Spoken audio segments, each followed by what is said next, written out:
नमस्कार, मी प्रथमेश. आपल्या सर्वांचं नवराष्ट्रमध्ये खूप खूप स्वागत आहे. आपण पाहताय बातम्या सेकंदात. आमदार अपात्रता प्रकरणाचा निकाल आज येणार आहे. यामुळे शिवसेनेतील ठाकरे गट आणि शिंदे गटातील आमदारांचे भवितव्य या निकालावर ठरणार आहे. कोणत्या गटाच्या बाजूने निकाल येणार याकडे सर्व राज्याचं लक्ष लागलंय. भाजप नेत्या पंकजा मुंडे या अडचणीत आल्या आहेत. त्यांच्या ताब्यातील वैद्यनाथ साखर कारखान्याचा लिलाव होणार आहे.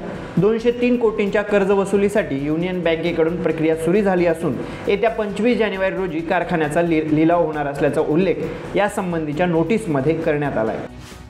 पुण्यातून सुटणाऱ्या 16 एक्सप्रेस गाड्या 10 फेब्रुवारीपर्यंत रद्द करण्यात आल्या आहेत. त्यामुळे उत्तरेकडे जाणाऱ्या प्रवाशांची मोठी गैरसोय होण्याची शक्यता वर्तवण्यात येत आहे. आग्रा विभागातील पलवल मथुरा जंक्शन येथील यार्ड रिमॉडेलिंगच्या कामासाठी या गाड्या बंद करण्यात आल्या आहेत.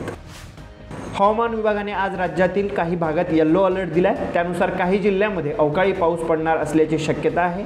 ठाणे अकोला शहरात रिमझिम पाऊस झाला आहे. वैद्यकीय पदव्युत्तर अभ्यासक्रमाची प्रवेश परीक्षेच्या वेळापत्रक बदल करण्यात आलाय.